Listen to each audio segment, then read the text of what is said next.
Prakriti, and today we'll be talking about community engagement and Buxa. So, community engagement program in Buxa are relevant in the context of the recently concluded CEP by Manava Bharati International School. To further understand the two, I would like to invite views from Mr. Shubhrata Majumdar, Mr. Vikas Thapa, Dr. Rajeshwar Mishra, Professor Amitabh Pandey, and recently Ms. Mania also went as a law student to Buxa and brings her fresh perspective with us. So, Mr. Shubhrata Majumdar, Mr. Vikas Thapa, Dr. Rajeshwar Mishra, and Professor Amitabh Pandey have played a crucial role in training and mentoring teachers in the early days of the Buxa Shiksha Jyoti Abhiyan. They are gathering together after a very long time, and it's a great opportunity for me to have this conversation with us. Without further ado, let's get into the conversation. So, the first question for our guests is, why do you think that CEP is important for the school students? Is it a part of their extracurricular activities or is it a part of their academy? Schools usually have a very fixed framework. They have a course, they have a time, they have examinations, they have results, scores. These are useful, but they keep students very restricted within the dotted lines.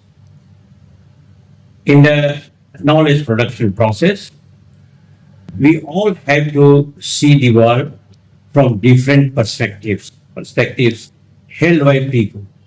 And these people can be anywhere.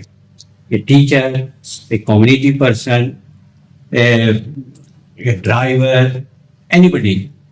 So the whole idea to take the student to these partners in knowledge production, which cannot happen in a classroom situation. So the whole idea is to expose the student to different knowledge production actors and practitioners and try to understand them and through them what the reality is all about. मेरा अगला सवाल ये है कि ये सबसे सवाल है कि आप लोग के लिए अपने लिए इम्पोर्टेंट बक्सा क्यों है? So why is Buxa important to you personally? Actually Buxar एक हिस्ट्रिकल प्लेस भी है और इसलिए इंडो भूटान बॉर्डर के बॉर्डर में भी अवस्थित है कारण वहाँ पर लोग भी और वहाँ पर ना जिस तरह से अभी डेवलप होना चाहिए था अभी वो डेवलप नहीं इसलिए ना मैं मेरा अपना धारणा है मेरा अपना कॉन्सेप्ट है कि उस जगह पर वहाँ के लोगों के साथ वहाँ जो जैसे कि मैं रहता हूँ और वहाँ हम लोग जो रहते हैं उसमें जिस तरह का कॉन्शियसनेस में अथवा अवेयरनेस का अभी भी थोड़ा बहुत कुछ कमी है जैसे ट्रांसपोर्टेशन की कमी इसलिए ना उसको मतलब अन्य प्लेस से जोड़ने के लिए जिससे हम लोग तो अभी भी यद्यपि 2002 के बाद में जो परिवर्तन तो आया है निश्चित रूप से फिर भी जितना हम लोगों को होना चाहिए था मतलब सस्टेनेबल हम लोगों को डेवलपमेंट नहीं हो रहे उसके लिए ना बाहर से जितने भी लोग जाएंगे उसको मतलब बक्स द्वार से विजन रख के जाएंगे तो हम लोग के साथ उन लोगों के भी एक तरह का एक कनेक्टिविटी रहेगा अच्छा रिलेशन रहेगा तो मुझे लगता है कि बक्स द्वार में बाहर से आने वालों का भी अगर उसमें क्या बोलते हैं कनेक्ट रहने की कोशिश करेंगे तो वहाँ पर मतलब हम लोगों के लिए भी फायदा होगा और आप लोगों को भी वहाँ का जो हिस्ट्रिकल प्लेस है उसके बारे में बहुत कुछ जानकारी मिल सकता है और दूसरी बात ये है कि हम लोग का वहाँ पर जैसे शहरी वातावरण से हम लोग थोड़ा अलग वातावरण में हम लोग रहते हैं वहाँ नेचुरल व्यूज और जो मतलब वहाँ का एनवायरनमेंट है उसको देखकर वहाँ जो बाहर से जाएंगे उन लोगों को भी उसका एंजॉय भी हो सकता है मेरे हिसाब से तो मुझे ऐसा लगता है इसलिए मेरा मानना है कि जितने भी लोग बाहर से जाएंगे हम लोग वहाँ पर हम लोगों के साथ जुड़े तो अच्छा रहेगा बक्सा के साथ मेरी बहुत सारी सुखद स्मृतियां जुड़ी हुई हैं और अगर ठीक से बताएं तो अभी मैं जितनी उम्र का हूँ उससे ठीक आधे उम्र में मैं बक्सा में एक यंग कम्युनिकेशन डिजाइनर के रूप में बक्सा शिक्षा ज्योति अभियान से जुड़ा था और उस समय और अभी लगभग 25-26 साल बाद जब बक्सा के बारे में सुनता हूँ, वहाँ के लोगों से मिलता हूँ, वहाँ के बारे में जानकारियां मिलती हैं, तो बहुत ही अच्छा लगता है। और शायद अब फिर से मौका आ गया है कि हम फिर बक्सा जा पाए, अपने साथियों, पुराने साथियों के साथ काम कर पाए। और उस समय जो बिल्कुल छोटे बच्चे थे, आज वहाँ नवयुवक नवयुवतियां बन चुके हैं, उनके साथ फिर से एक संवाद स्थापित कर पाए। ये बहुत बढ़िया होने वाला है।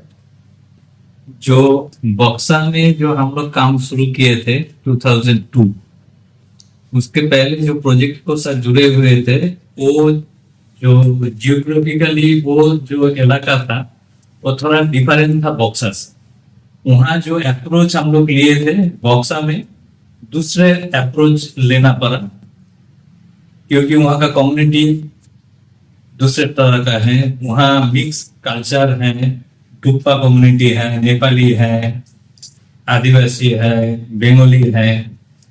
रिमोट इलाका है जहां से पैदल चलना पड़ता है, रिमोटेड गांव 5 घंटा है। तो ये सब एक लर्नर के लिए कम्युनिटी को साथ जो काम करने वाला होता है, हम एक पूरा लर्नर के रूप में उसको देखते हैं।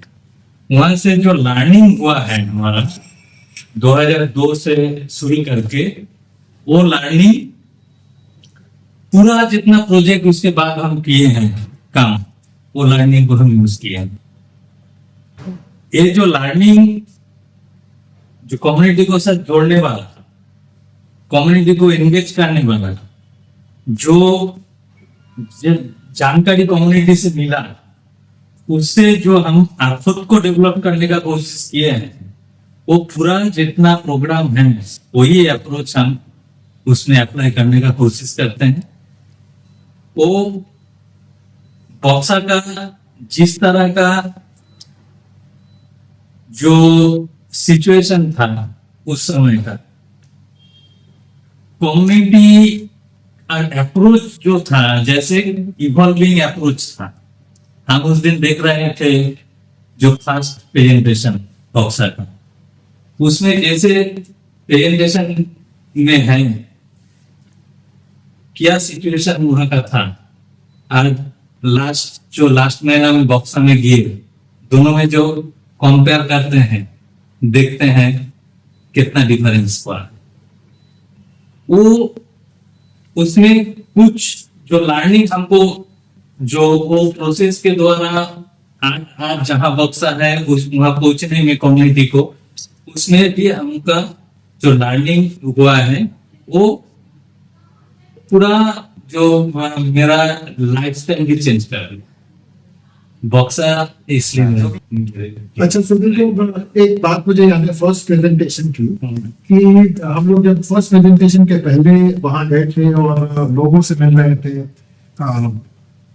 समुदाय से बातचीत कर रहे थे, तो एक घर था, और विकास आप भी इसका उत्तर दे सकते हैं। एक घर था जहाँ पे हम लोगों ने पाया, एक तो सबसे पहले डिलीवरी, प्रसव की वहां पे कोई सुविधा नहीं थी, और वो खुद होम डिलीवरी बेस्ड सारा कुछ होता था। वहां के ही लोग, आसपास के लोग डिलीवरी के पास की करते थे।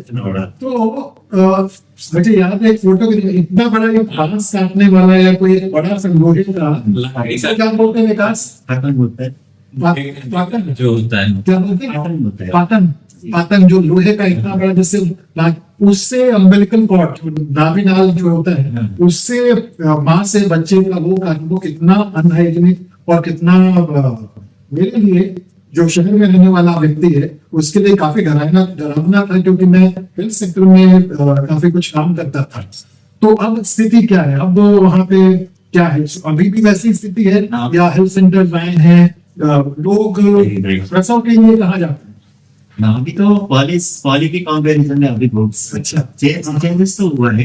जैसे कि सीरियस है कि मतलब प्रयास से वहाँ पर एक हेल्थ का एक वो लोग डोर टू डोर ये तो प्रेगनेंसी का प्रॉब्लम है, हम लोग को सेंस तक ले जाती है। और फिर अभी तो आशा का एक मतलब एक हेल्थ वहाँ पर भी है, वो भी बहुत अच्छी काम कर रही है। तो उन लोग क्या करते हैं ना, जो प्रसव का जो कार्यक्रम होने वाला है होने के लिए कुछ डेट आ रहे हैं, तो उन लोग एक सप्ताह आगे ही उन लोगों को मतलब जो डिलीवरी होने वाली पेशेंट है उन लोगों को फर्स्ट हेल्थ सेंटर और हेल्थ तक ले जाते हैं। लेकिन ऐसा नहीं है कि 100 का 100 कुछ लोग अभी भी ऐसे हैं, जैसे विशेष के आत्मा हो या नाम में जो रिमोट लाइफ प्लेस के अभी बहुत सारी दूर दूर प्लेस है, वहाँ कुछ लोग ऐसे होते हैं कि उन लोगों को बहुत सारे लोग मतलब उन लोगों को भी मालूम नहीं हो जाता है कि कब क्या होता है। एक्चुअली तो वो लोग बहुत सारे लोग तो बोट पर गए, हम लोग मतलब ऊपर में भूटान की बोटों के सामने सामने में गाय को लेकर जाते थे। उन लोगों को तो अभी तक भी इतना मालूम नहीं होता है कि ये मतलब मेरा डिलीवरी का डेट कब है, इस तरह से। तो कभी कभी अचानक हो जाता है। कुछ दिन पहले भी इस तरह का घटना लगता गाँव में हुआ था कि मतलब डॉक्टर ने जिस दिन दिया था उससे 2-3 दिन आगे घर पर ही You heard so many things about Baksa. Huh? And first we need a communication expert, life learning for Suruto, and changes that लिहाज से इस लिहाज से बक्सा आप सबसे लेटेस्ट आप गई हैं, you spent some time. So what's your views? This was the first time that I visited Buxa in December of 2024. And I stayed there for around a week. And the entire experience was very enriching and life changing for me. I mean, when you talked about the healthcare services, we also met a few NGO workers who talked about things like cancer awareness and how they are trying to educate people over there. So I'm sure Buxa has come a long way from when you guys actually started here. But the thing that really struck to me was how welcoming the people were over there. It's the littlest of the things. The way the homestay owner was welcoming the kids at the night and the way they were immersing with the kids. And then when we played football, the local Buxa kids played football with the Manava Bharti school kids, and how they, even though they won, and then our kids had some injuries, so they came with their first aid kits and they helped us. So all of these things really made a difference, and it showed me how different life, like what can you learn from going to a different community and living with them. Like we have heard so far, they clearly suggest the importance of visiting Buxa. And for the young minds, for the young students, school students, visiting such a diverse, rich, culturally vibrant, with so many contradictions. So visiting Buxa becomes so important for understanding the whole, socio-ecological and cultural nuances. That's how I would prefer Buxa to take young minds, to take small students, big students, so that they see the world from their own eye and learn that Suruto said. He is still, and I'm very happy that Amitabh still remembers that woman and the cutting of biblical pot. So this makes Buxa really fascinating as a learning place. As Majumdar sir said कि उन्हें बहुत सारी चीज़ सीखने मिली बक्सा के development में। तो मैं जानना चाहती हूँ कि आप सब ने क्या की लर्निंग्स पिछले 24 साल में देखा कि बक्सा कहाँ था 24 साल पहले और 24 साल बाद आज कहाँ है, तो उससे आपको पर्सनल लेवल पे क्या सीखने मिला, ये जानना चाहती हूँ। Very good question, Prakriti. One most important thing that I learned is, as a development practitioner, that never go with fixed minds. Go fully prepared to understand, to learn from the community. And this has also changed my whole perspective on development. This is my learning from Bhagavad. और आज ये वर्ष में बहुत बड़ा changes आया हुआ है। जैसे पहले वहाँ के लोगों को लगता था कि हम लोग कहीं पर भी, स्पेशली वहाँ के लोगों को ऑफिस जाने के लिए भी एक नॉलेज नहीं था कि मतलब हम लोग ऑफिस में जाकर के हम लोग कुछ गवर्नमेंट से जो स्कीम्स वगैरह मिल रहे हैं उसको हम लोग भी डिमांड कर सकते हैं, हम लोग उसके बारे में भी पता कर सकते हैं। इस तरह का हम लोगों के पास अनुभव नहीं था। फिर क्या हुआ कि 2002 में के बाद जो कासा ने तब तो यूनिसेफ यूनिसेफ शिक्षा नीति अभियान, उसके बाद कम्युनिटी मोबिलाइजेशन वहाँ भी एक्टिव से उन लोगों ने वहां जाकर जिस तरह से मतलब डोर टू डोर बोलेंगे तो भी हो जाएगा, नहीं डोर टू डोर गांव गांव में जाकर आदमियों को प्लेस टू प्लेस या डोर टू डोर अवेयरनेस का प्रोग्राम कराया। अवेयरनेस प्रोग्राम करने के बाद फिर आदमियों ने भी सीख लिया, हाँ ये तो हम लोग का अधिकार है कि गवर्नमेंट जो स्कीम्स देता है इसको लेना हम लोग का अपना अधिकार है, कि जो गवर्नमेंट ऑफिशियल्स है वो हम लोगों की सेवा के लिए बैठे हुए। पहले तो हम लोग सुनते थे कि वो लोग जो गवर्नमेंट ऑफिशियल्स वगैरह रहते होते तो उन लोगों के पास जाने में भी हम लोग डरते, लेकिन जब से awareness programme CDS sorry UNICEF ने डोर टू डोर कराना शुरू किया, तो उसके बाद आदमियों ने वहाँ के लोगों ने जानना शुरू किया। तो फिर आदमी धीरे धीरे अपने आप से कॉन्फिडेंस बढ़ने लगे अपने आप में भी, और सिर्फ मतलब ऑफिस तरफ जाने लगे। ऑफिस में जाकर मतलब अपने जो गवर्नमेंट स्कीम्स जो मिलता था कि हम लोग किस तरह से अपने लिए गवर्नमेंट का स्कीम्स अपने आप को ले सकते हैं, इसके बारे में भी आदमी ने जानना शुरू किया। फिर आदमी अपने आप मतलब सेल्फ डिपेंडेंट होना शुरू कर दिया धीरे धीरे।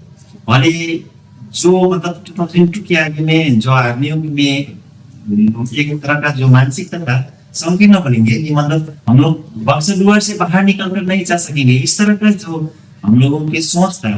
लेकिन बाद में धीरे धीरे इसमें परिवर्तन होने लगे, आदमी मतलब सेल्फ डिपेंड भी होने लगे और बाहर में जाकर मतलब अपने अधिकार को लेना भी शुरू कर दिया। स्पेशली वहाँ पर एक वो भी था तब पहले कि आदमियों को तब तो संतरा का मतलब खेती भी मोटा मोटी अच्छा होता था, ऑरेंज गार्डन भी अच्छा हुआ करता था। तो आदमी पहले क्या करते थे कि बच्चों को स्कूल नहीं पढ़ाएंगे तो भी चलेगा, क्योंकि हम लोग के जो इनकम सोर्स है स्पेशली ऑरेंज गार्डन वहाँ से हो जाता था। तो आदमियों को तब स्पेशली मैं वहाँ बोलता हूँ वहाँ पर हम लोग को दो कास्ट रहते हैं, हम लोग डुप्पा और नेपाली। और जो डुप्पा कास्ट होते थे उन लोगों का ज्यादा ऑरेंज गार्डन हुआ करता था।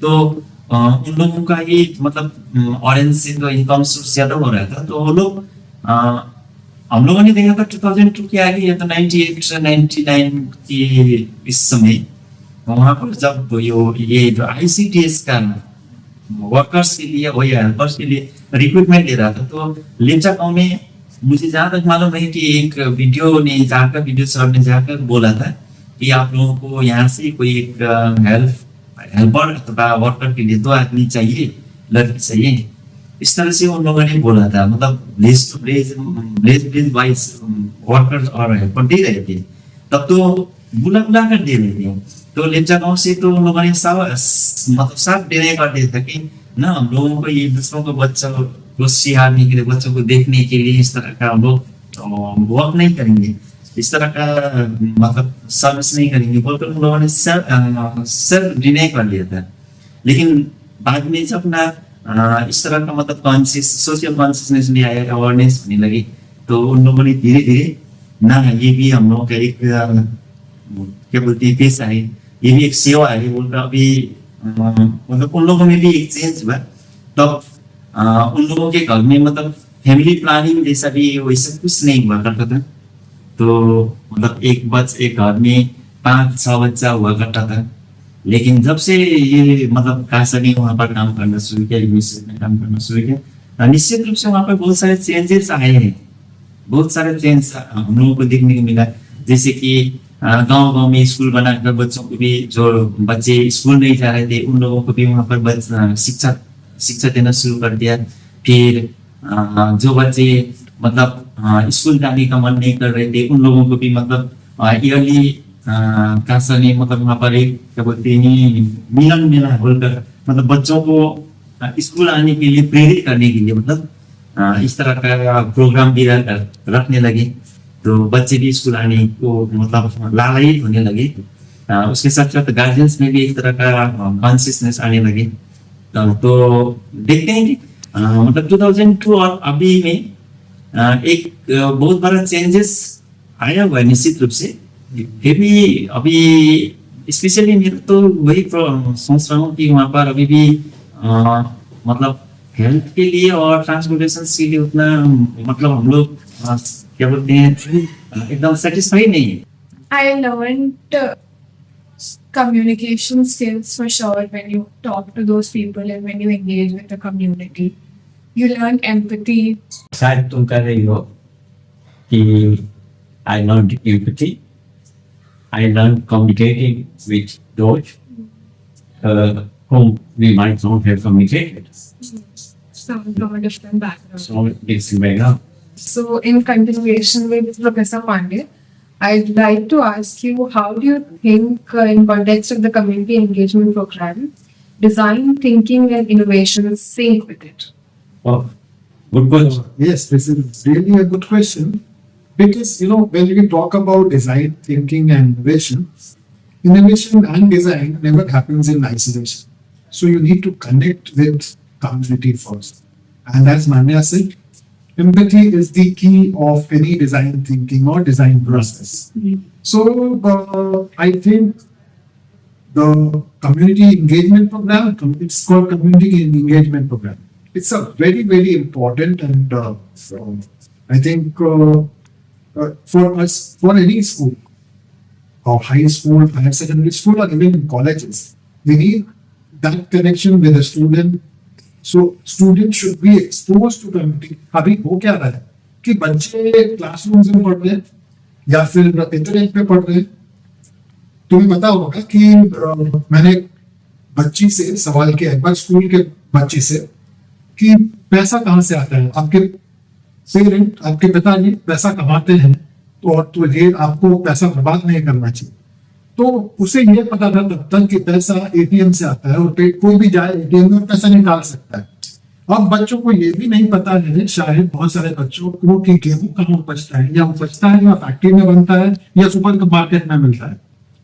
तो अब तो ये इतनी बड़ी खाई होती जा रही है, उसमें it is very very important to have this kind of community engagement. जो बच्चे, शहरी बच्चे, उनके पास निश्चित रूप से कुछ अपने ज्ञान है, उनके पास नॉलेज है, वो अपने नॉलेज को शेयर करें, और जो ग्रामीण इलाकों के बच्चे हैं, बड़े हैं, समुदाय हैं, उनसे वो जाके सीखें। ये अगर मुझसे पूछा जाए तो इट इज, ये भले ही टू वे एक्टिविटी है, लेकिन सीखना ज्यादा हमें है उनसे।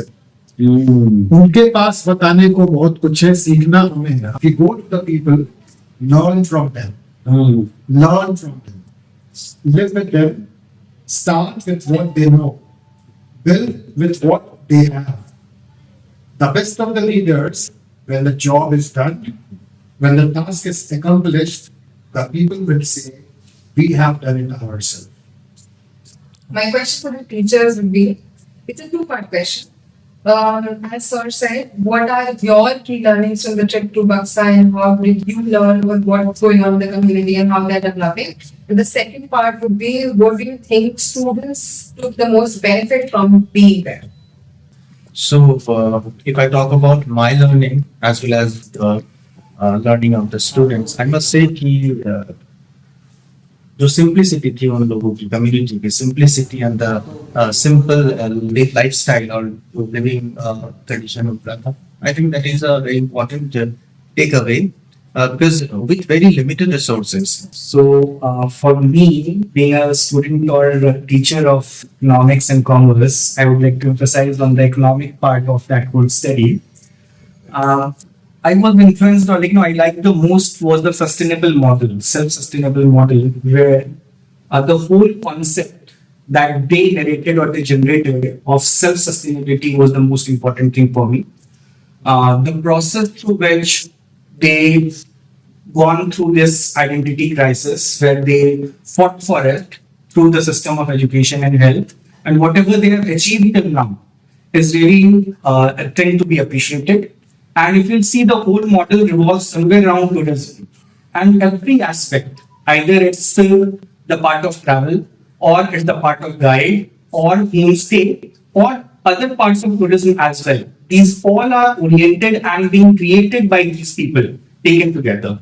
So how they have utilized the environment or whatever the resources that they have, the natural resources that the environment has provided them, how they utilized it to create up a self-sustainable model. And in the given resources and those adversities that they were in, they have utilized those resources at the best optimum use. Now, seeing here, there is a trade-off also. For me, being a teacher, I have two takeaways. First, what I saw that they were quite self-reliant और आत्मनिर्भर थे और दूसरा ये कि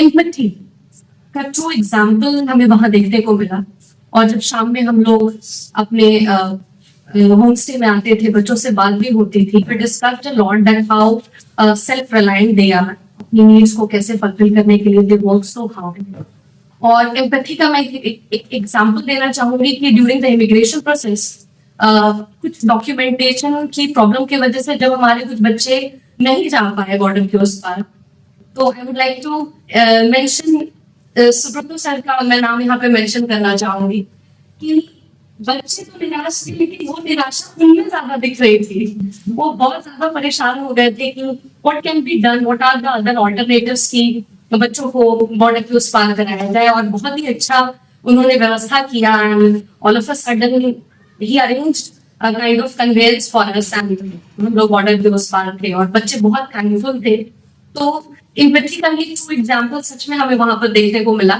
कि sir ज्यादा परेशान थे कि बच्चों को कैसे बॉर्डर के उस पार कराया जाए thank you so much Subroto sir तो अगर मैं अपनी जर्नी सीपी की बताऊंगी तो वो इस तरीके से स्टार्ट होती है कि जब हम सीपी वर्ड सुनते हैं तो इसमें कम्युनिटी के बारे में बहुत ज्यादा बात होती है एंड बक्सा एक ऐसा प्लेस लगा मेरे को सर जहाँ पर कम्युनिटी का एक ट्रू एग्जाम्पल हमें देखने को मिला जहाँ से हमने अपनी स्टार्ट की जर्नी जो ट्रैवलिंग वाला प्रोसेस था जहाँ पर सारे बच्चे मिलकर गाना गा रहे थे खाना खा रहे थे एक साथ तो वहां से तो उनकी बॉन्डिंग क्रिएट होती गई और एक दूसरे के साथ जो शेयरिंग वाला जो उनका प्रोसेस स्टार्ट हुआ आई गेस वो till the end of the journey वो टाइम फॉरवर्ड हुआ एंड अगर हम बक्सा में लोगों के बारे में बात करें तो एक बच्चे की जैकेट छूट गई थी जिसके लिए एक पूरी मीटिंग ऑर्गेनाइज की गई कि हाँ वो एक ब्लेम ना आ जाए कि बच्चे की जैकेट छूट गई और वो उस तक पहुंचाया ना जा सके तो वो जो एज अ कम्युनिटी उन लोगों ने वो मीटिंग ऑर्गेनाइज करके उसके बारे में बात किया वो बच्चे का फोन नंबर लेके उनके पेरेंट्स तक को कॉल कर दिया कि ऐसे आपके बच्चे की जैकेट हमें मिल गई है ये हमें टू एग्जाम्पल देखते हैं कि अगर कोई कम्युनिटी फ्यूचर में आगे बढ़ना चाहे तो वो एक दूसरे का साथ देकर ही बढ़ सकती है और जिस तरीके से वहां पर हर एक चीज को ले जाना पॉसिबल नहीं था ट्रांसपोर्टेशन एक बहुत बड़ा इशू रहा है वहां पर तो लोगों ने क्या किया इसके लिए भी एक सोल्यूशन निकाला वो सोल्यूशन इस तरीके से गया वो वहीं पर अपने ब्रिक्स को प्रिपेयर करने लगे क्योंकि ब्रिक्स का वेट इतना ज्यादा होगा आप उसको लोड कैरी नहीं कर पाएंगे तो उन्होंने इसके लिए भी एक सोल्यूशन निकाला एंड वो सोल्यूशन इस तरीके से काम किया कि एज ए कम्युनिटी आप कुछ एक कम्युनिटी या एक इंसान अच्छा करता है तो पूरी कम्युनिटी को फायदा देता है Sir, my question to you is, what is one of your key learnings from Buxa? जब हम लोग बक्सा गए और जब पहली रात हम लोग का वहाँ बच्चों के साथ एक सेशन हुआ तो एक बच्ची ने कहा कि यहाँ के लोग तो लोग यहाँ के कुत्ते भी बहुत प्यारे हैं और लोगों में इतनी सहजता थी हम महसूस किए हम लोग पहुंची और नीचे से ऊपर तक की चढ़ाई की बहुत सहज ढंग से और बहुत ही प्यार बच्चों के एंगल से और अपने पर्सपेक्टिव में हम देखते हैं ये लगता है कि सहज होके भी जिंदगी को अच्छे से जिया जा सकता है और सहजता में आसान जिंदगी ज्यादा कॉम्प्लेक्स नहीं more we learn, more we become spiritually fortunate. Can you say it again? The more we learn, the more we become spiritual. बहुत सारी घटनाएं विकास जी को मैंने म्यूजिक सिस्टम के ऊपर निकालते हुए देखा बहुत सारी घटनाएं हुआ बहुत टच किया कितना डिफरेंट नहीं पहाड़ में मैंने नौकरी किया दौड़ ही पहाड़ों में काम किया बहुत सुविधाओं के साथ काम डिफिकल्टी नहीं थी, डिफरेंट वहाँ के लोगों में जो संस्था था, इतना वार्मली लोगों ने हम लोग को